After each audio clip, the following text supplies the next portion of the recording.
जय श्री राम। दोस्तों, आप सभी का अपने चैनल स्पिरिचुअल स्वास्थ्य में हार्दिक स्वागत है। दोस्तों, आज की वीडियो में आप जानेंगे प्रभु राम को 14 वर्ष का और पांडवों को 12 वर्ष का ही वनवास क्यों दिया गया था। क्या ऐसा कोई खास नियम था?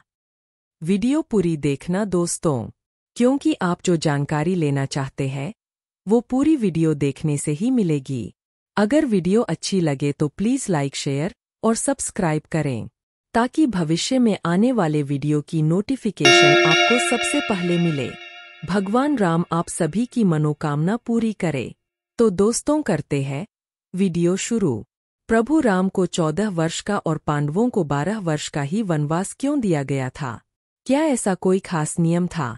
जब अयोध्या में राम के राज्याभिषेक की तैयारी चल रही थी, तभी मंथरा के बहकावे में आकर कैकेयी ने अपने बेटे भरत के लिए सिंहासन और राम के लिए 14 वर्ष का वनवास मांग लिया। रामायण और महाभारत की कथा तो हम सभी जानते हैं। रामायण, रामचरितमानस और महाभारत जैसे ग्रंथों को पढ़कर ही नहीं, बल्कि इन पौराणिक कथाओं पर आधारित धारावाहिकों के माध्यम से भी हम इनके बारे में ठीक से जान चुके हैं। जैसा कि रामायण सीरियल में भी दिखाया गया है, और आप जानते ही होंगे कि प्रभु श्रीराम को 14 वर्ष का वनवास हुआ था। राजा दशरथ की दूसरी पत्नी कैकेयी अपने पुत्र भरत के लिए राज सिंहासन चाहती थी और इसलिए उन्होंने राजा दशरथ से वरदान में राम के लिए वनवास और भरत के लिए गद्दी की मांग रख दी। राजा दशरथ वचनबद्ध थे, सो उन्हें मजबूरन भारी मन से दोनों मांगें माननी पड़ी। दरअसल अपनी दासी मंथरा के बहकावे में आकर कैकेयी ने ऐसा किया। मंथरा ने ही उसे कहा था कि राजा दशरथ परंपरा के अनुसार अपने बड़े और प्रिय बेटे राम का राज्याभिषेक करने वाले हैं, और ऐसे में उनके, कैकेयी के, बेटे भरत को अपने बड़े भाई का दास बनकर रहना पड़ेगा। इसी बहकावे में आकर कैकेयी ने राजा दशरथ से अपने 2 वरदान मांग लिए। इन 2 वरदानों के पीछे भी एक कहानी है। एक बार युद्ध के दौरान राजा दशरथ के प्राण संकट में थे, तब कैकेयी ने ही उनकी मदद की थी। उस युद्ध में वह भी राजा दशरथ के साथ गई थीं। कैकेयी ने राजा दशरथ के प्राण बचाए थे तो खुश होकर राजा ने 2 वर मांगने को कहा। कैकेयी ने तब कहा था कि समय आने पर वो मांग लेंगी। जब अयोध्या में राम के राज्याभिषेक की तैयारी चल रही थी, तभी मंथरा के बहकावे में आकर कैकेयी ने अपने बेटे भरत के लिए सिंहासन और राम के लिए 14 वर्ष का वनवास मांग लिया। लेकिन सवाल ये भी उठता है कि 14 वर्ष के लिए ही क्यों?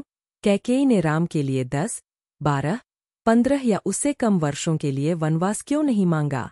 ऐसा नहीं थी कि कैकेयी अपने सौतेले पुत्र राम को प्यार नहीं करती थी, लेकिन अपने बेटे के लिए राज सिंहासन चाहने के कारण उन्होंने राम के लिए 14 वर्ष का वनवास मांग लिया। दरअसल त्रेतायुग में भी रघुकुल में प्रशासनिक नियम हुआ करते थे। एक नियम ये भी था कि यदि कोई राजा अपनी गद्दी 14 वर्ष तक छोड़ देता है और वापस नहीं आता है, तो वह राजा बनने का अधिकार खो देगा। यही कारण है कि कैकेयी ने राम के लिए 14 वर्ष का ही वनवास मांगा। प्रभु श्रीराम भी कैकेयी को बहुत प्रेम करते थे, सो उन्होंने हंसते हंसते मां की इच्छा पूरी कर दी। उनके साथ पत्नी सीता और छोटे भाई लक्ष्मण भी वनवास को गए। हालांकि भरत ने राम के खड़ाऊ को सिंहासन पर रखा और खुद गद्दी पर कभी नहीं बैठे। रावण वध के बाद श्रीराम के वापस अयोध्या आने पर उनका राज्याभिषेक किया गया। महाभारत में भी एक ऐसा ही प्रसंग है जो मन में सवाल पैदा करता है। जुए में बाजी हारने के बाद कौरवों ने पांडवों के लिए 12 वर्ष का वनवास और 1 साल का अज्ञातवास मांगा। कुल मिलाकर पांडवों को 13 साल राजकाज से दूर रहना था। शकुनी मामा के नेतृत्व में कौरवों की इस चाल के पीछे भी द्वापरयुग का एक प्रशासनिक नियम था।